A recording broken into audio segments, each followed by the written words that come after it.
नमस्कार, आदाब, सत्यमेव जयते। कैसे हैं आप सभी? उम्मीद करता हूँ आप स्वस्थ होंगे, मस्त होंगे और अपने काम में व्यस्त होंगे। उम्मीद अकेडमी के ऑनलाइन प्लेटफ़ॉर्म पर आप सबका स्वागत है। आज हम हिंदी विषय वस्तु की जो क्लासेज़ है, जो हमारी अ, सीरीज़ हम स्टार्ट कर रहे हैं हिंदी क्लासेज़ की, उसका आज पहला वीडियोज़ हम लाइव कर रहे हैं। तो जितने भी साथी जो मुझे सुन रहे हैं, आप सबसे पहले हमारे उम्मीद अकेडमी की जो यूट्यूब चैनल है, उसे सब्सक्राइब कीजिए और कमेंट लिखिए और लाइक कीजिए और हमारे जितने भी आपके साथी हैं जो हिंदी पढ़ना चाहते हैं उनके बीच में इस चैनल्स को और इस कंटेंट को साझा भी कीजिए। हमने हिंदी की परिचय क्लास में हमने ये देखी थी कि किसी भी भाषा को शुरू करने से पहले हमें ये पता होना चाहिए कि उस भाषा के लिए या हिंदी के लिए मूल हम तीन वस्तुओं पे काम करते हैं। एक तो वर्ण पे काम करते हैं, एक शब्द पे काम करते हैं और एक वाक्य पे काम करते हैं। उसी कड़ी में सबसे पहले हम आज किस पे काम करना स्टार्ट करने जा रहे हैं? वर्ण पे। किस पे स्टार्ट करने जा रहे हैं? वर्ण पे। सबसे महत्वपूर्ण बिंदु है, काफ़ी ऐसे इसके अंदर बिंदु है जो थोड़े से क्लिष्ट है, हमें कम समझ में आते हैं, लेकिन मैं उम्मीद करता हूँ कि आप मुझे सही ढंग से सुनेंगे, आपको ये क्लियर हो जाएंगे। तो जैसा कि हमने हमारी क्लासेज में एक थीम रखी है कि हम हर टॉपिक को लगभग 30 मिनट में पूरा करने की कोशिश करते हैं। लगभग 30 मिनट में हम उस टॉपिक को पूरा कर देते हैं। 30 मिनट से 2-4 मिनट ऊपर हो जाए या 30 से 20 तक भी हो सकता है। वो टॉपिक की लेंथ पे डिपेंड करता है, लेकिन हम लगभग ये काम है वो 30 मिनट में पूरा कर देते हैं, चाहे वो टॉपिक कितना भी बड़ा क्यों ना हो। हम ये कोशिश करेंगे कि लगभग टॉपिक सारे कितने हो जाए, पूरे 30 मिनट में पूरे हो जाए।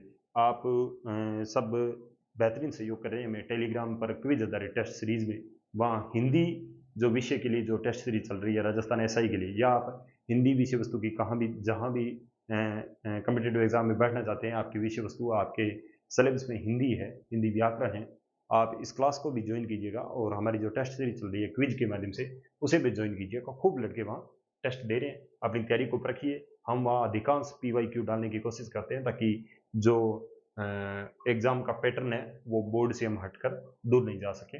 तो आज अपन बात करते हैं वर्ण विचार पे। मैंने एक दिन बात पहले भी कही थी कि जब भाषा को, हिंदी भाषा को हम पढ़ते हैं तो उसकी सबसे छोटी इकाई कौन सी होती है? वर्ण होती है। कौन सी होती है? वर्ण होती है। उसके बाद सबसे बड़ी इकाई कौन सी होती है?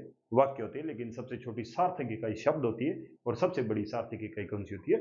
वाक्य होती है। ये 3-4 प्रश्न है, आप सही ढंग से याद रखिएगा कि सबसे छोटी इकाई वर्ण होती है, सबसे बड़ी इकाई वाक्य होती है, सबसे छोटी सार्थक इकाई शब्द होती है और सबसे बड़ी सार्थक इकाई क्या होती है? वाक्य होती है। ये 3-4 प्रकार के प्रश्न ये भी बार बार कम्पिटिटिव एग्जाम में पूछे जाते हैं। हम सबसे पहले बात करेंगे वर्ण। वर्ण मूलतः ध्वनि है। ये ध्वनियाँ राजस्थान सॉरी हिंदी में टोटल कितने वर्ण होते हैं? 44 होते हैं। कितने वर्ण होते हैं? 44 वर्ण होते हैं। हम इनके दो भेद करते हैं, एक तो स्वर होते हैं और एक क्या होते हैं? व्यंजन होते हैं। एक तो स्वर होते हैं और दूसरे क्या होते हैं? व्यंजन होते हैं।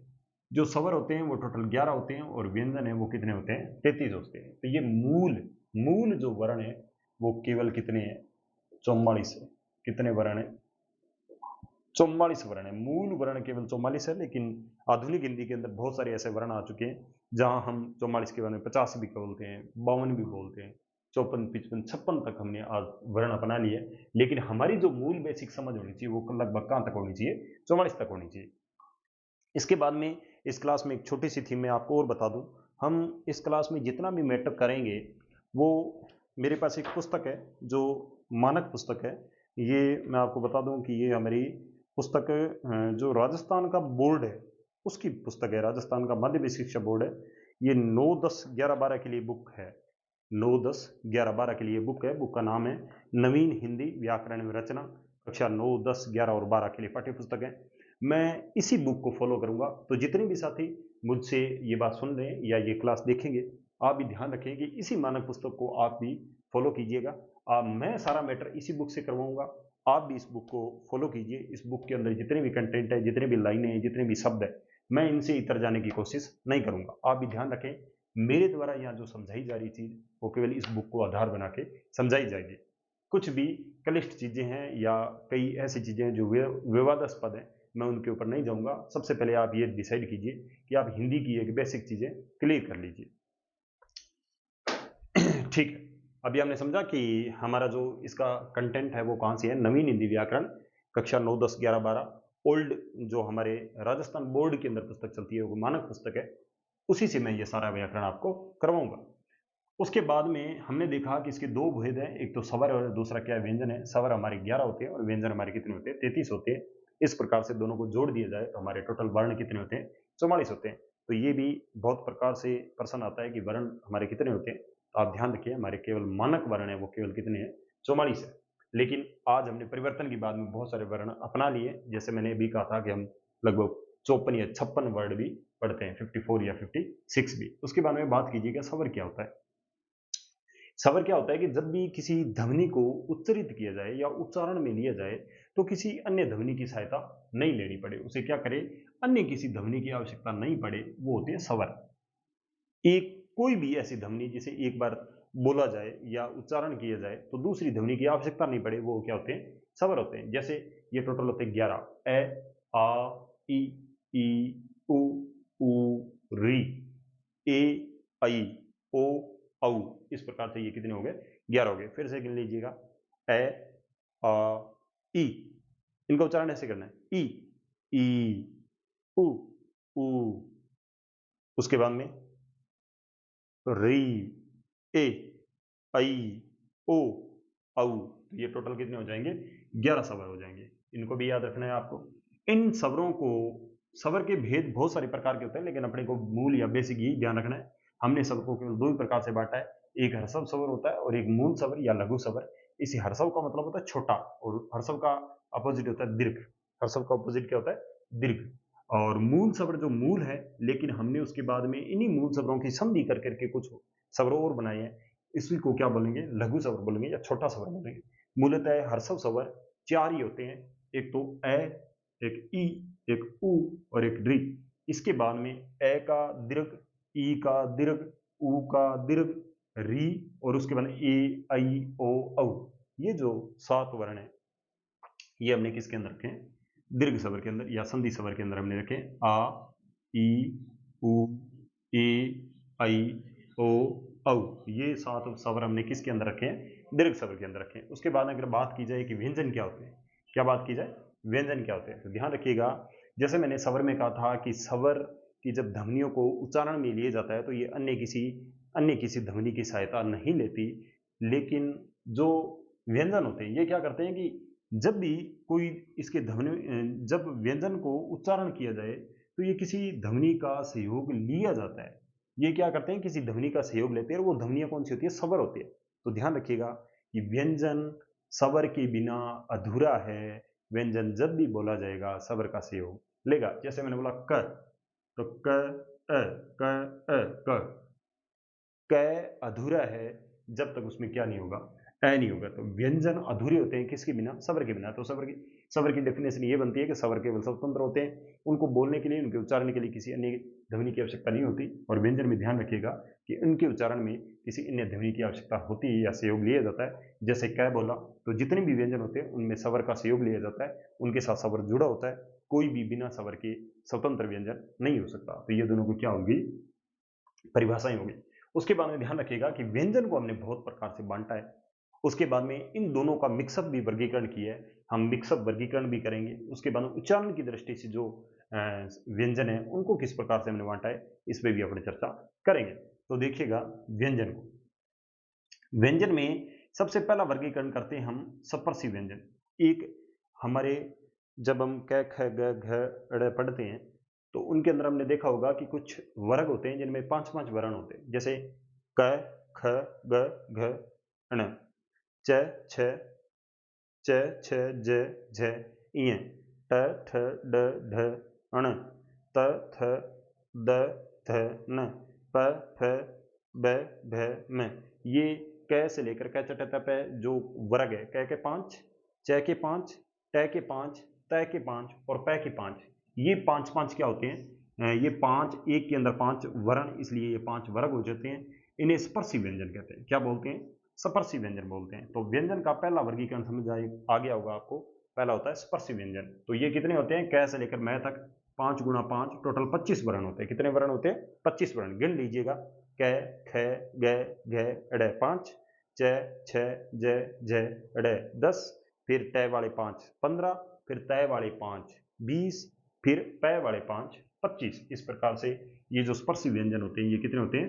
25 होते हैं। उसके बाद में आता है अंतस्थ व्यंजन। कौन से व्यंजन? अंतस्थ व्यंजन। जो ये वाली लाइन होती है, ये, र, ल और व, ये 4 वर्ण और अपन जब मिला देते हैं तो पहले थे 25, अब हमने मिला दिए 5 और, इसे बोलेंगे स्पर्शी।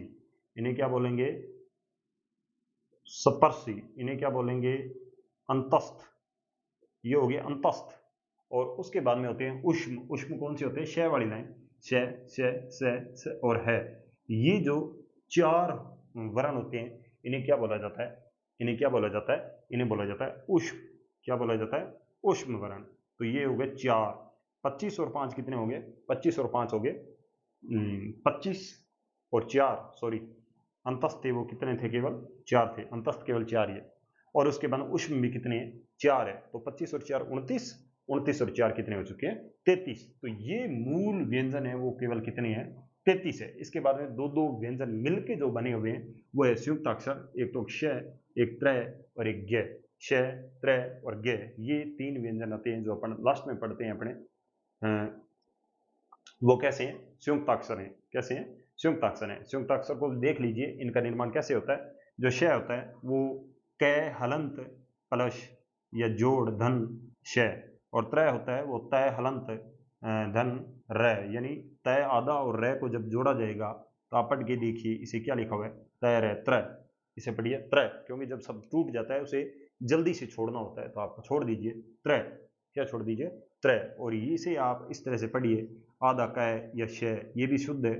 आप इसे पढ़िएगा, ये भी क्या है? शुद्ध है। दोनों प्रकार से शब्द क्या है? शुद्ध है। क्ष, क्ष, क्ष, क्ष, इस प्रकार से। और ये है ज्ञ। इसे आप पढ़े ये ज्ञ। इसे क्या पढ़ेंगे? ज्ञ। लेकिन अपन आजकल इसे अधूरा क्या पढ़ते हैं? अपने आजकल पढ़ते हैं ज प्लस इ, ज्ञ। ये भी सही है, वैसे ये भी सही है, क्योंकि आधुनिक हिंदी में अपन ने इसे ज्ञ पढ़ा है। ये भी सही है। ग प्लस इ भी सही है, ज प्लस इ भी सही है। लेकिन हमारी मानक पुस्तक जहां से मैं फॉलो कर रहा हूं उस पुस्तक में केवल ये दे रखा है कि ज्ञ वो किससे बना हुआ है? ज प्लस इ से बना हुआ है। तो आप दोनों चीजें ध्यान रख लीजिएगा, काम आएंगी। तो हमने अभी देखा 33 हमारे मूल व्यंजन है और 11 हमारे मूल स्वर है। इस प्रकार से टोटल हमारे सॉरी वर्ण कितने हो चुके हैं? 44 हो चुके हैं। मैंने यहां बताया था आपको कि मूल स्वर तो केवल संसार में 4 ही थे, लेकिन हमने क्या किया? ए और ए को मिलाकर बना दिया आ, ई और ई को मिलाकर बना दिया दीर्घी। ये दीर्घ बन रहा है, दीर्घ का मतलब बड़ा। ऊ और ऊ को मिलाकर बना दिया बड़ा ऊ। ए ई को मिलाकर हमने क्या बनाया? ए और आई का निर्माण होगा। इसी ए के बाद में जब उसकी वृद्धि होगी तो ए बन जाएगा। हमने ए ऊ को मिलाकर क्या बनाए? और औ बना दिए। ये हम जब स्वर संधि करेंगे तो ये स्वर संधि के सारे स्वर है, वहां मैं आपको बताऊंगा कि किस प्रकार से मूल स्वरों से जो स्वर, ये देखिए मैंने यहाँ लिख रखा है संधि स्वर किस प्रकार से बनी, ये सात स्वर कैसे बनी। ये ए का दीर्घ है, ये ई का दीर्घ है, ये ऊ का दीर्घ है। जब ए ई को मिलाएंगे तो ई और ऐ बनेगा। जब ए को ऊ और बड़े ऊ से मिलाएंगे और औ बन जाएगा। इस प्रकार से ये सवर सॉरी संधि स्वर कहलाते हैं, क्योंकि ये संधि के युग्म से बनते हैं, मूल स्वरों के आपस में मिलने की वजह से बनते हैं। इस प्रकार से आपको यहाँ तक टॉपिक अच्छे ढंग से समझ में आ गया होगा। अब अपन आगे बात करते हैं। इसे मैं थोड़ा सा क्लियर, चलो एक बार रिवीजन करूंगा, फिर लास्ट में जो चीज करवाने वाली है तब मैं इसे थोड़ा सा क्लियर कर लूंगा। यहाँ आपको थोड़ी सी और चीज बताने वाली है ना। इसे मिटा दूं थोड़ा, ठीक है। यहां हमने देखा वर्ण। वर्ण में एक तो होता है कै वर्ग, एक चय वर्ग, एक टय वर्ग, एक तय वर्ग, एक पै वर्ग। इसके साथ ये उच्चारण स्थान है इनके। आगे अपन इनका वर्गीकरण कर रहे हैं टोटल 10 प्रकार से कि कौन कौन से व्यंजन कैसे बोले जाते हैं, इनके उच्चारण स्थान कौन से होते हैं, इसलिए इनको क्या बुलाया जाता है। फिर उच्चारण स्थान के साथ इनको बुलाया क्या जाता है, क्या बोला जाता है, वो बात अपन देखेंगे। सबसे पहले कै वर्ग। कै वर्ग के साथ ए और आ और उसके बाद में विसर्ग, ये जो विसर्ग है, इन 3 चीजों को और कै वर्ग को कहां से बोला जाता है? कंठ से। कै कंठ, कै कंठ, इसलिए इन्हें क्या बोला जाता है? कंठ्य वर्ण बोला जाता है। उसके बाद चय वर्ग, कै वर्ग, चय वर्ग, टय वर्ग, तय वर्ग, प्रय वर्ग। ध्यान रखिएगा, कंठ, तालु, मुर्दा, दांत और ओष्ठ। कंठ, तालु, मुर्दा, दांत और ओष्ठ। ये आपको यहाँ मैं फ्रेमिंग में बताऊंगा, बड़ी इजीली आपको याद हो जाएगा। आप यहाँ पर ध्यान रखिए, ए और आ और विसर्ग, इन 3 को भी हमने किसके साथ रख दिया? पहले वाले के साथ रख दिया। इसलिए कंठ से कंठ है। तो ये जितने भी वर्ण है, 5 वर्ण ये हो गए, एक ये हो गए 6, एक ये 7 और एक ये 8, ये 8 ऐसे वर्ण है जो कि यहाँ से बोले जाते हैं कंठ से, इसलिए इन्हें कंठ्य वर्ण कहते हैं। क्या वर्ण बोलते हैं? कंठ्य वर्ण बोलते हैं। उसके बाद में अपन ने बात की कि ये आता है जो च वर्ग, च वर्ग में पूरा च, छ, ज, झ और ई और ई और ये और स। अब देखिए यहाँ से आपकी अंतस्थ और उष्म स्टार्ट हो जाएंगे दूसरी लाइन से, ये ध्यान रखना। ये और श स्टार्ट हो जाएंगे दूसरी लाइन से। दूसरी लाइन का मतलब है ये फर्स्ट, ये सेकंड। यहाँ च वर्ग के साथ में हमने किसे रखना है? ये और स को रखना है। देखिए ये के बाद में र आ गया, र के बाद में ल आ गया, ल के बाद में आगे जाके ये वह यहाँ रखेगा, श के बाद में ये श आ गया, स के बाद में ये स आ गया। तो ये 3 लाइनें रेगुलर चलेंगे, 3-3 वर्ण। ध्यान रखिएगा, ये, र, ल, श, श, स, श, स, श, श, श, स, है ना। इस प्रकार से ये 3 वर्ण चलते हैं, ये, र, ल, श, श, स और ई, री और लरी। इस प्रकार से जो ये सब चल रहे हैं, वर्ण चल रहे हैं, इनको ध्यान रखना है कि च वर्ग होता है वो किससे होता है? तालु से। च वर्ग होता है वो तालु से बोला जाता है, और इसमें ई और ये और श, इसलिए इन्हें क्या बोला जाता है? तालव्य। तो 4 वर्ण तो ये हो गए और 5 ये हो गए, 9 इसी में आते हैं। ये किससे बोले जाते हैं? तालु से, इसलिए इन्हें क्या बोला जाता है? तालव्य बोला जाता है। उसके बाद देखिए ट वर्ग। देखिए यहाँ हमने इसे क्रम से बढ़ाएं तो नहीं बढ़ रहा है, ए और बाद में ई आ रहा है, आ के बाद ए, आ के बाद में ई आ रहा है, लेकिन यहाँ ऊ आना चाहिए था हमारे हिसाब से, हमारे क्रम के हिसाब से, लेकिन नहीं आ रहा। कहाँ आ रहा है? री आ रहा है। क्या आ रहा है? री आ रहा है। देखो ट वर्ग और उसके बाद री और रे, री और रे एक साथ आएंगे, ये ध्यान रखना। री और रे एक साथ आएंगे, फिर आ जाएगा दूसरा शय। ये अपने क्रम में बढ़ रहे हैं, तीनों लाइनों में हमने क्रम से बढ़ाने हैं। तो ये कहाँ से बोले जाते हैं? मुर्दा से, इसलिए ये कैसे हो जाएंगे? मूर्धन्य। क्या हो जाएंगे? मूर्धन्य। उसके बाद में तय वर्ग। तय वर्ग के साथ ध्यान रखना, एक लिरी यानी लय के साथ लिरी आएगा, रे के साथ री आएगा और शय से आई जाएगा, क्योंकि ये क्रम से आ रहे हैं, ये भी क्रम से आ रहे हैं। ध्यान रखना, रे के साथ री आएगा, लय के साथ लिरी आएगा। ये अपने आप ऐड हो जाएंगे क्योंकि इसके अंदर रे है, इसलिए इसको उच्चारण स्थान क्या हो जाएगा? दंत हो जाएगा, और दंत से क्या हो जाएगा? ये कैसे वर्ण हो गए? दंत्य वर्ण हो गए। उसके बाद आता है आपका पै वर्ग। पै वर्ग में ध्यान रखिएगा ऊ और ऊ आता है, क्योंकि ये ओष्ठ से बोले जाते हैं। आप पै को बोल के देखिएगा, पै, फै, ये ओष्ठ आपके बोलने में सहयोग कर रहे हैं। तो आप ऊ और ऊ को भी बोल के देखिए, ये भी आपको कौन सहयोग करेंगे? ओष्ठ, इसलिए इन्हें ओष्ठ्य वर्ण बोलते हैं। उसके बाद में कै का अंतिम यानी कै का पंचम, कै, ख, ग, घ, अण, इय, अण, अण, इय, अण, न और मैं। हर वर्ग का जो अंतिम है, पांचों वर्ण है, वो आपका नासिकीय है, इसलिए आप ध्यान रखिएगा। अण, इय, अण, न, मैं और अंग। अंग में आप ध्यान रखिएगा, जो ये अंग है, ए अनुस्वार है, जो ए तो है लेकिन अनुस्वार, ए है लेकिन अनुस्वार है। अनुस्वार किसका होता है? पंचम का होता है। तो पंचम भी आ गया और ए भी आ गया, इसलिए देखिए ए मैंने किस में बताया था आपको? ए तो मैंने किस में बताया था आपको? कै वर्ग में। लेकिन ध्यान रखिएगा ए के ऊपर ये आ गया, पंचम है इसके अंदर, इसलिए ये कहाँ से हो जाएगा? नासिका से, इसलिए इन्हें क्या बोला जाता है? नासिकीय। ये नाक से बोले जाते हैं। जब ये बोले जाते हैं तो आपके जो प्राणवायु है या श्वास है, जब वायु है अंदर से बाहर निकलती है, वो कहाँ से घर्षण करते हुए निकलती है? नाक से। आप बोल के देखिएगा, न, न, न, नाक से बाहर निकलेगी, मैं, अण, न, इए, अण। तो ये वर्ण बोलते वक्त आपका नाक इसमें सहयोग करता है, इसलिए नासिकीय वर्ण हो जाएंगे। ए और आई। देखिए यहां तक मैंने स्वर सारे देख लिए, ए, आ, ई, री, इससे पहले ऊ और ऊ। अब बचा है कौन सा? ए और आई। ये 6 नंबर पे हमें अलग देखना है। ए और आई है वो कंठ और तालु से होते हैं। किससे होते हैं? कंठ और तालु से होते हैं। तो ये हो गए कंठ तालव्य। कौन से हो गए? कंठ तालव्य। फिर आता है ओ और औ। ये कहां से होते हैं? कंठ और ओष्ठ से होते हैं। कौन से? ओ और औ, इसलिए इसे कंठोष्ठ बोलेंगे। और उसके बाद वह आता है, वह कहां से बोला जाता है? दांत और ओष्ठ से बोला जाता है, इसे दंतोष्ठ कहा जाता है। क्या कहा जाता है? दंतोष्ठ कहा जाता है। ध्यान रखिएगा, ई और आई, ई और आई ये कहां से बोले जाते हैं? कंठ और तालु से बोले जाते हैं। कैसे? क्योंकि हमने यहां देखा था कि जो तालु में होता है वो क्या होता है? ई और ई होता है, और ए और आ होता है। ए और ई मिलके ही क्या बनाते हैं? ए बनाते हैं। तो एक तो इसमें कंठ का सहयोग हो गया, और दूसरा किसका सहयोग हो गया? इसका सहयोग हो गया तालु का। तो कंठ और तालु दोनों किससे आ गए? क्योंकि मैंने पहले कहा था कि ए, जो ए होता है वो कंठ से बोला जाता है, ई होता है वो किससे बोला जाता है?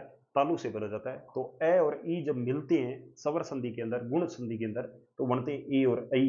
ए बनता है, ये ए इसी की वृद्धि करके आई बनाता है। तो ये दोनों उसी मूल शब्द के हैं, इसलिए इन दोनों का उच्चारण स्थान क्या हो जाएगा? कंठ और तालव्य हो जाएगा, कंठ और तालु हो जाएगा। उसी प्रकार से ओ और ओ भी किससे बनता है? ए और ऊ से बनता है। ए की वजह से क्या हो गया? कंठ हो गया। ऊ की वजह से क्या हो गया? ओष्ठ हो गया। इसलिए ध्यान रखिएगा, ये क्या हो गया? कंठोष्ठ हो गया। क्या हो गया? कंठोष्ठ हो गया, क्योंकि ओ और औ किससे बनेंगे? ए और ऊ से मिलके बनेंगे जब संधि करेंगे अपन। तो ए का स्थान क्या होता है? कंठ होता है, और ऊ का स्थान क्या होता है? ओष्ठ होता है। इसलिए ये दोनों क्या हो चुके हैं? कंठोष्ठ हो चुके हैं। इसके बाद में वह है वो दांत और ओष्ठ से बोला जाता है, इसलिए दंतोष्ठ कहा जाता है। उसके बाद है आता है अपने जो कंठ के अंदर जो काकल है, या जिसे अपन सवर यंत्र बोलते हैं, ये वहां से बोला जाता है, और वहां से बोले जाने की वजह से इन्हें अलीजीवा भी कहा जाता है। तो मेरे हिसाब से आपको ये टेबल समझ में आ गई होगी। अगर नहीं आई है तो आप थोड़ा सा धीरज रखें, मैं ऊपर एक चित्र बनाऊंगा जिसके बाद में आपको ये अच्छे तरीके से समझ में आ जाएगी। उसके बाद में उच्चारण की दृष्टि से भी जो व्यंजन होते हैं उन्हें 8 प्रकार से बांटा जाता है। सबसे पहले स्पर्शी व्यंजन, फिर संघर्षी व्यंजन, फिर स्पर्श संघर्षी व्यंजन, फिर नासकीय व्यंजन, फिर पार्श्विक व्यंजन, फिर प्रकंपित व्यंजन, फिर उच्छिप्त व्यंजन, फिर संघर्षहीन व्यंजन या अर्धस्वर। सबसे पहले देखिए, मैं आपको सबसे पहले ये 4 बता रहा हूँ, 5 बता रहा हूँ। छोटे छोटे अभी मैंने कहा था कि जो नाक से बोले जाते हैं उन्हें नस्कीय कहा जाता है। कौन कौन से थे? कैकांतिम, चैकांतिम, कैकांतिम, चैकांतिम, टैकांतिम, तैकांतिम, पैकांतिम। ये जो 5 वर्ग होते हैं उनके अंतिम होते हैं वो नासकीय होते हैं, लेकिन वहां हमने नासकीय में एक और स्वर को भी साथ में लिया था। वो कौन था? अंग था। ए के साथ जो अनुस्वार लगा हुआ था वो भी इसके साथ ही था। लेकिन व्यंजन में केवल कितने? 5 ही है। अण, इ, अन, न और न। ये उसके बाद में होता है पार्श्विक। उसके बाद में क्या होता है? पार्श्विक। पार्श्विक में जीवा का जो अगला भाग होता है, जीवा का जो अगला भाग होता है वो मसूड़े के साथ, मसूड़े यानी दांत की जो जड़ है, ये आगे दांत है, दांत की जो नीचे जड़ है यहाँ, मसूड़े के साथ जीभ की जो अगला ये वाला जो हिस्सा है, ये वाला, ये क्या क्या करता है? जब मसूड़े के साथ टच करता है तो हवा क्या करती है? डायरेक्ट सामने से बाहर नहीं आ पाती, और जब बाहर नहीं आ पाती तो क्या करती है? किनारों से, जीवा के किनारों से हवा रगड़ खाती हुई बाहर निकलती है। पार्श्व यानी किनारों से जब हवा रगड़ खाती हुई बाहर निकलती है तब अपन क्या बोलते हैं? लय बोलते हैं। जीवा का अगला भाग है वो मसूड़े के साथ टच हो जाता है, और जीवा के किनारों की तरफ से हवा घर्षण करती हुई जब बाहर निकलती है, आप लय बोल के देखिएगा। लय, लय, आपकी जीभ का अगला पार्ट मसूड़े के साथ टच हो चुका है। लय, लय, और साइड में घर्षण करती हुई हवा बाहर निकलती है, तब ये पार्श्विक वर्ण कहलाता है। कौन सा? लय। आपको अण आ गया, ई आ गया, अण आ गया, न आ गया और न हो गया, यानी ये नासकीय होते हैं और ये पार्श्विक होते हैं। तो पार्श्विक से लय, नासकीय से कैका, चैका, टैका, तैका और पैका पंचम। उसके बाद प्रकंपित। प्रकंपित में पर ऐसे करते हैं छोटे छोटे बच्चे। जब भी छोटे बच्चे जब गाड़ियां चलाते हैं वो तो ऐसे करते हैं, ऐसे ऐसे जब करते हैं तो उनकी जीवा क्या करती है? कंपन करती है। कंपन का मतलब है कि ऐसे जो तरंग चलती है ना, इस तरह से अपनी जीवा क्या करती है? तरंग की तरह प्रवाह करती है, एक बार ऊपर एक बार नीचे। तो 2-3 बार कंपन होता है, उस कंपन की वजह से आप क्या बोल पाते हो? र बोल पाते हो। आप बोल के देखिएगा, र। जीवा इस प्रकार से कंपन करेगी, 2-3 बार कंपन करती है। आप र की ध्वनि निकालते हैं तो ध्यान रखिएगा, पै के नीचे र है। प्रकंपित, प्रकंपित से क्या हो जाएगा? र हो जाएगा। पार्श्विक, जब आप जीवा का अगला मसूड़े के साथ टच करते हैं तो हवा बाहर से घर्षण करती है, बाहर से मतलब पार्श्व से। आप लय बोल के देखिएगा, इसलिए इसे पार्श्विक वर्ण बोलते हैं। उसके बाद में उच्छिप्त। क्या होता है? उच्छिप्त। उच्छिप्त में क्या होता है? उच्छिप्त का मतलब होता है फेंकना। वो भी कैसे? झटके से फेंकना। जैसे मैं यहां 2 वर्ण बोल रहा हूं, ड और ढ। आप बोलिएगा ड, ढ, ड, ढ, ड, ढ। जीवा की जो अगली नोक है वो एक बार वापस जाएगी, ऐसे थोड़ी घूमेगी, घूमने के बाद में ऐसे फेंकेगी ने बाहर। आप बोल के देखिए, ड, ढ, ड, ढ, ड, ढ। एक बार इस तरह से वापस जाती है जीवा, फिर इन्हें क्या करती है? फेंक देती है, उच्छिप्त कर देती है। इसलिए ध्यान रखिएगा, एक तो ड और ढ, ये किस में आते हैं? ट, ठ, ड और ढ। ट वर्ग का तीसरा और चौथा जो 2 वर्ण होते हैं वो दोनों किस में रखे जाते हैं? उच्छिप्त में रखे जाते हैं। किस में रखे जाते हैं? उच्छिप्त में।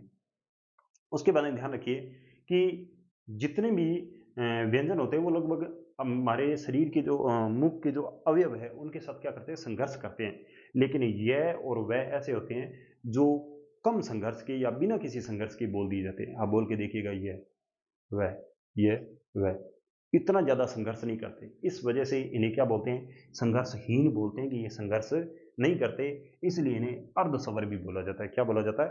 अर्धस्वर। कौन कौन सा?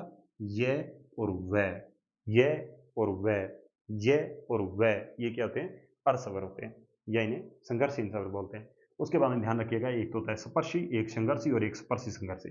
ध्यान रखिए, जब मैंने ये सारे बताए थे, मैंने कहा था ये जो 5 वर्ग होते हैं वो स्पर्शी होते हैं, लेकिन उसमें च च वर्ग को च, छ, ज, झ, ये 4 वर्ग, 4 वर्ण च, छ, ज, झ, ये स्पर्शी भी होते हैं और संघर्षी भी होते हैं, स्पर्शी भी होते हैं और संघर्षी भी होते हैं। इसलिए क का वर्ग, ट का वर्ग, त का वर्ग और प का वर्ग, च वर्ग इसमें शामिल नहीं होता। आप ध्यान रखिए, ये 16 टोटल वर्ण होते हैं जो कैसे होते हैं, स्पर्शी होते हैं।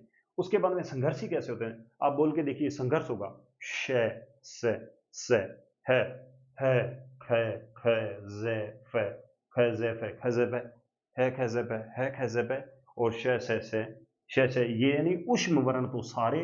उसके बाद में ख यानी क का दूसरा वर्ण, च का च, छ, ज, च का तीसरा वर्ण और प का दूसरा वर्ण। याद रखिएगा, ख, ज, फ, ख, ज, फ, ख, ज, फ, ख, ज, फ, एक तो ऊष्म और एक ख, ज, फ, ख, ज, फ, ख, ज, फ, ये जो 3 वर्ण हो गए और 4 वर्ण ये हो गए 7, ये 7 होते हैं स्पर्शी।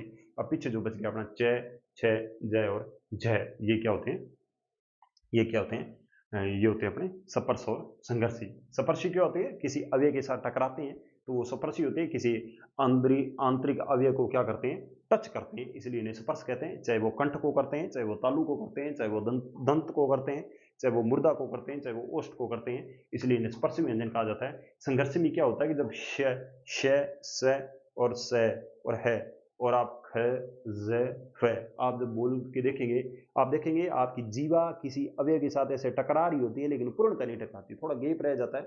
तो इस तरह से दोनों के बीच में क्या होता है, संघर्ष होता है। दोनों के बीच में क्या होता है, मान लीजिए आपका ये तालु है, या आपका मसूड़ा है, या आपका दांत है, या आपका ओष्ठ है।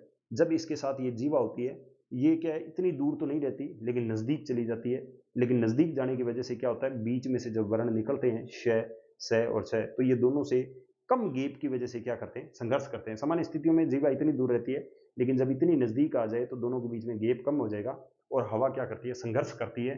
इस वजह से स, ह, ख, ज, फ, ये जब 7 वर्ण बोले जाते हैं तो अपनी जो जीवा होती है वो किसी अंग के, मुख के किसी अंग के अवयव के साथ पास में होती है, इतनी दूर नहीं होती जितनी सामान्य स्थितियों में होती है, लेकिन पास होने की वजह से बीच का गैप कम होने की वजह से क्या करती है, संघर्ष करती है। इन्हें कौन से वर्ण बोले जाते हैं, संघर्षी बोले जाते हैं। इसमें क्या होता है, ये पास भी होती है और टच भी करती है। तो च, छ, ज, झ, इन दोनों की विशेषता रखते हैं कौन से, ये 4 वर्ण। छ वर्ग के जो प्रथम 4 वर्ण है वो कौन सी विशेषता रखते हैं, वो स्पर्श भी होते हैं और संघर्षी भी होते हैं। अब मैं आपसे एक प्रश्न पूछूंगा, आप केवल मुझे सुनिएगा और बताइएगा कि जो क वर्ग होता है वो कहाँ से बोला जाता है। तो मैंने पहले कहा था क वर्ग होता है वो कंठी होता है, च वर्ग होता है वो तालवी होता है, और उसके बाद ट वर्ग होता है वो क्या होता है, मूर्धन्य होता है। उसके बाद त वर्ग होता है वो क्या होता है, दंती होता है, और प वर्ग होता है वो क्या होता है, ओष्ठी होता है। मैंने कहा था आपको पहले वाले के क वर्ग के साथ में क्या जोड़ना है, एक तो ए जोड़ना है, एक आ जोड़ना है और एक अंग जोड़ना है, ये 3 वर्ण जोड़ने हैं। फिर दूसरी तीसरी चौथी के साथ ये वाली लाइन को कंप्लीट करना है और स वाली लाइन को कंप्लीट करना है। ये वर्ग आपको सीधे रखने हैं, पहले क वर्ग, फिर च वर्ग, फिर ट वर्ग, फिर त वर्ग, फिर प वर्ग, इस प्रकार से आपको आगे बढ़ना है। तो दूसरे में आपने देखा च वर्ग था, लेकिन ई और बड़ा ई था, और इसके साथ में और क्या था, एक तो ये स्टार्ट हो गया था और दूसरा क्या स्टार्ट हो गया था, स स्टार्ट हो गया था। इधर देखिए मैंने ट वर्ग में र बताया, र के साथ री, ये ध्यान रखना है, ल के साथ लिर ध्यान रखना है, लेकिन प वर्ग के साथ मैंने कहा था जब प बोला जाता है तो ओष्ठों से वायु संघर्ष करती हुई बाहर निकलती है। आप बोल के देखिएगा, प प प, आपकी जीवा, आपके ओष्ठ बंद होते हैं लेकिन हवा संघर्ष करती हुई ओष्ठों से बाहर निकलती है, आप पै बोल पाते हैं बिना ओष्ठों के हिलाए। अगर आप पै बोल के दिखा दें तो ये इस हिंदी का कमाल है, या इस हिंदी का विज्ञान रूप का कमाल है कि आप ये वर्ण भी बोल रहे हैं, तो विज्ञान के आधार पर बोल रहे हैं, बिना विज्ञान के आधार पर ये वर्ण भी आप नहीं बोल सकते। मुझे नहीं लगता कि संसार का कोई भी प्राणी अगर पै बोल के बता दे लेकिन ओष्ठों का प्रयोग ना करे, अपने ओष्ठों का सहयोग ना ले, ऐसा संभव नहीं है। आप बोल के दिखा दीजिएगा, अगर आप बोल के दिखा देंगे तो मैं कल से कोई और पढ़ाना स्टार्ट कर दूं, ठीक है। उसके बाद में मैंने बताया था अण, इय, अण, न और मैं और अंग। अंग में मैंने ये बताया था कि ये जो अनुस्वार होता है ये इन्हीं के पंचम होते हैं, इसलिए ये नासकीय भी है, नाक से बोले जाते हैं, इन्हें नासकीय कहा जाता है। और यहाँ भी मैंने आपको बताया था कि इन्हें नासकीय कहा जाता है। ये 5 व्यंजन होते हैं। उसके बाद में मैंने आगे ये बताया था कि ई और आई होते हैं। ई किससे बनता है, ए और ई से बनता है। ए का उच्चारण स्थान कंठ होता है, ई का तालु होता है, इसलिए इन दोनों को कंठ तालुवे कहते हैं।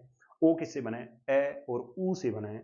ए क्या होता है, कंठ होता है, ऊ क्या होता है, ओष्ठ होता है। ये देखो ऊ ओष्ठ होता है, इसलिए कंठ होता ओष्ठ हो गया, कंठोष्ठ हो गया ये।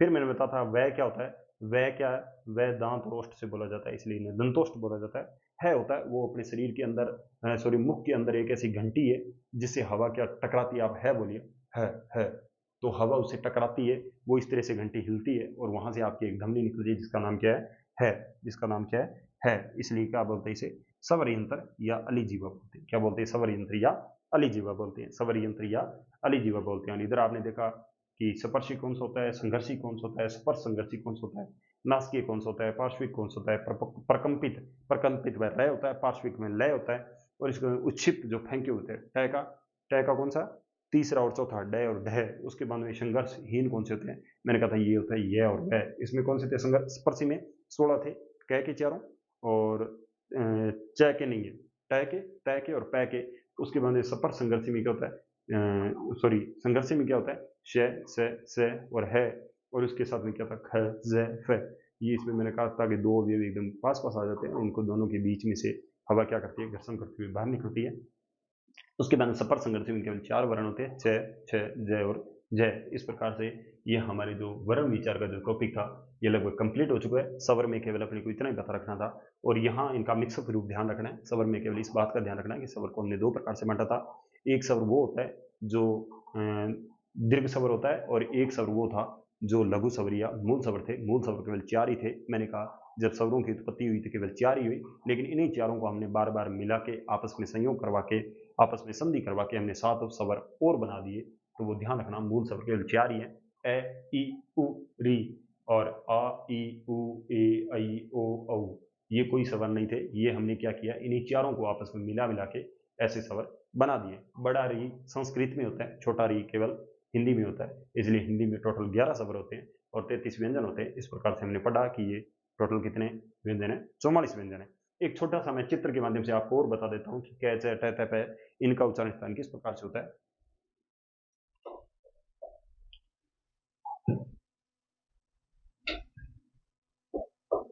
सुनिएगा,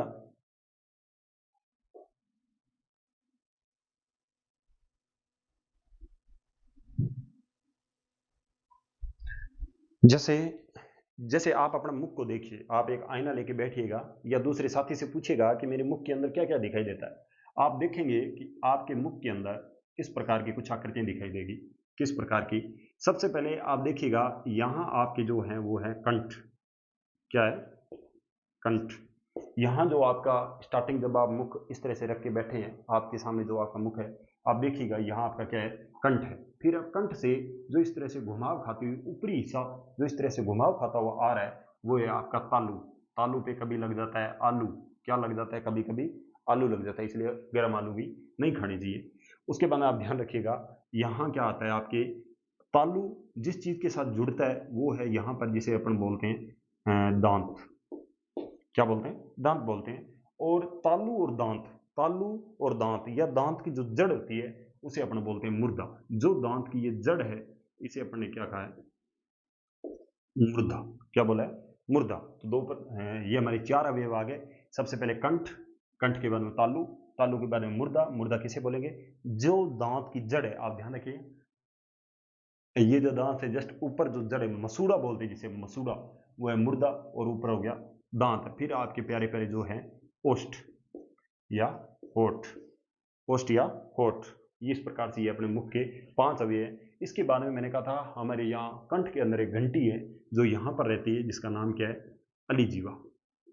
क्या नाम बताया था मैंने अभी, अलीजीवा, अलीजीवा या काकल्य। क्या बोलते हैं, काकल्य, है ना। सवर यंत्र भी बोलते हैं, काकल्य भी बोलते हैं। इसे क्या बोलते हैं, काकल्य, ये बोलते हैं काकल्य। ठीक है, तो ये प्रकार हो गए, कंठ हो गया, तालु हो गया, काकल्य हो गया, मुर्दा हो गया, दांत हो गया, ओष्ठ हो गया। काकल्य को मैं मिटा देता हूँ, इसलिए मिटा देता हूँ कि आपको याद रखना है। इससे केवल एक ही बोला जाता है, वो क्या है। जब आप है बोलेंगे तो वो काकल्य कंपन करेगा, उससे है बोलेगा। देखो सबसे पहले अपनी लाइन कौन से स्टार्ट होती है, कै वाली होती है ना, कै से कंठ। फिर कौन सी होती है, च वाली। फिर कौन सी आती है, ट वाली। फिर कौन सी आती है, तय वाली। और फिर कौन सी आती है, पै वाली। आप इस तरह का क्रम याद रखिएगा। सबसे पहले हमारे यहाँ कंठ होता है, कंठ के बाद में तालु आता है, तालु के बाद में मुर्दा आता है, मुर्दा के बाद दांत आता है और दांत के बाद में क्या आता है, ओष्ठ आता है। आप सबसे पहले देखिए कंठ, कंठ में कै वर्ग, फिर कौन सा हो जाएगा च वर्ग, फिर हो जाएगा ट वर्ग, फिर हो जाएगा त वर्ग, फिर हो जाएगा प वर्ग। इस प्रकार से ये 500 वर्ग होते हैं, वो क्या होते हैं, सप्तर्षि होते हैं। और सप्तर्ष कहाँ से करते हैं, कंठ से, तालु से, और उसके बाद मृदा से, और उसके बाद दांत से, और उसके बाद ओष्ठ से। फिर से देखिएगा, सबसे पहला हमारा यह कंठ है, कंठ से फिर घुमावदार जो ऊपर से आ रही है, जहां अपना कभी कभी आलू लग जाता है, उसे अपन बोलते हैं तालु। और उसके बाद में दांत की जो जड़ है, जो पीछे मसूड़ा है, उसे अपन मृदा बोलते हैं। फिर दांत है, फिर ओष्ठ है। जब हमारी जीवा इन अंगों के साथ टकराती है, इन अवयवों के साथ टकराती है, तो ये ध्वनियां निकलती है। आप च, छ, जय, झ बोल के देखिएगा, आपकी जीवा तालु के साथ टकराएगी। आप क, ख, ग, घ, ड़, आप ये बोल के देखिएगा, कंठ से प्राणवायु बाहर निकलती है। आप मुर्दा वाले में देखिएगा, ट, ठ, ड, ढ, ढ, ण, इय, इय, अणे, अणे, इय इसमें होता है अणे, तो ये मुर्दा के साथ टकराएगी। दांत वाले में त, थ, द, ध, न। आप त, थ, द, ध, न, ये पांचों वर्ण आपने बोले, सारे के सारे जीवा कान टच कर रही है, दांत पे टच कर रही है। फिर आप प, फ, ब, भ, भ, म, जब आप ये करेंगे तो आपके अब यानी ये दोनों ओष्ठ टकराएंगे। ओष्ठ टकराने से वायु जो बाहर निकलेगी, उससे क्या होगा, आपके प वर्ग बोला जाएगा। तो ध्यान रखिएगा, क वर्ग, च वर्ग, ट वर्ग और ट वर्ग और प वर्ग। इनके साथ हमें किसे ऐड करना है, हमें ए और आ और विसर्ग को करना है। इसके बाद में ई और ई को करना है। फिर ऊ को नहीं लेना है, हमें री को लेना है, रे को लेना है। यहाँ दांत के साथ लरी को लेना है, ले को लेना है। यहाँ पर हमें ऊ और ऊ लेना है। यहाँ तक हमारी ये लाइनें कंप्लीट हो जाएंगे। फिर आप ए और ई को ध्यान रखना, ये क्या होता है, कंठ और तालु होता है। ये क्या होता है, कंठ और ओष्ठ होता है। इसके बाद इसका ध्यान रखना, ये दांत और ओष्ठ होता है, दंतोष्ठ हो जाएगा। उसके बाद मैंने है का बता दिया कि ये कौन सा होता है, अलीजीवा या सवरी यंत्र होता है। इस प्रकार से हमने और सही ढंग से इसे प्रैक्टिकली भी करके देख लिया है। अब उम्मीद करता हूँ कि आपको ये चीज़ समझ में आ गई होगी। और इस प्रकार से आज जो हिंदी की क्लास हमने स्टार्ट की है, इसका जो पहला टॉपिक है वर्ण विचार, वो मेरे हिसाब से कंप्लीट हो चुका है। अगर आप इस चीज़ को सही ढंग से पढ़ लेंगे तो ये आपका हमेशा के लिए जो समस्या है वो आपकी पूरी दूर हो जाएगी। और इसके इतर जितना भी सिलेबस है, आप किसी अन्य बुक जो आपके पास स्टैंडर्ड और हो, उसके साथ और देखिएगा। और देखने के बाद वहाँ से भी पढ़िएगा इस टॉपिक के ऊपर। और इस वीडियोज़ को देखिए, अपने साथियों के बीच में भी साझा कीजिए। और आपकी जो भी इंक्वायरी है, आप एक कमेंट बॉक्स में हमारे लिए छोड़ सकते हैं, हम भी उसका जवाब देंगे, हम उसका रिप्लाई देंगे। और उसके बाद में अगर आपको ये क्लास पसंद आती है तो हमें लाइक भी कीजिए, हमारे चैनल को सब्सक्राइब भी कीजिए, और हमारे साथ जुड़े रहिए, और अपने साथियों के बीच में साझा भी करते रहिए। और आज हमने वर्ण विचार टॉपिक के साथ हिंदी को जो प्रारंभ किया था, उस वर्ण विचार को हमने कंप्लीट कर लिया है। और हमारी 2 टेस्ट सीरीज टेलीग्राम पर क्विज के माध्यम से टेस्ट सीरीज चल रही है। एक तो साइकोलॉजी की हमने स्टार्ट कर दी है, और दूसरी हमारी हिंदी की टेस्ट सीरीज चल रही है, जिसमें लगभग 9 से 10 टेस्ट हो चुके हैं। 2 छोटे टेस्ट हो चुके हैं और 7 से 8 टेस्ट माइनर हो, 2 बड़े टेस्ट हो चुके हैं, और 7 से 8 टेस्ट है वो क्या हो चुके हैं, माइनर हो चुके हैं। इस तरह से लगभग हमने 9-10 टेस्ट करवा दिए हैं। और साइकोलॉजी के टेस्ट 28 सितंबर को पहला टेस्ट अपलोड हो चुका है, और उसके बाद नेक्स्ट टेस्ट है वो 1 अक्टूबर को आएगा। तो आप जितने भी साथी हैं उसके साथ जुड़िए, वहाँ हमारे टेलीग्राम चैनल को भी ज्वाइन कीजिए, वहाँ आप टेस्ट दीजिए। और टेलीग्राम चैनल है हमारा, इंस्टाग्राम पेज है हमारे, यूट्यूब चैनल है, इन सबको ज्वाइन कीजिए और हमें सपोर्ट कीजिए, ताकि हम आपके लिए और अच्छे ढंग से पढ़ा सकें, आपके लिए और बेहतर सामग्री लाएँ। तब मिलते हैं किसी नई वीडियोज़ के साथ, तब तक के लिए नमस्कार, आदाब, सत्यमेव जयते।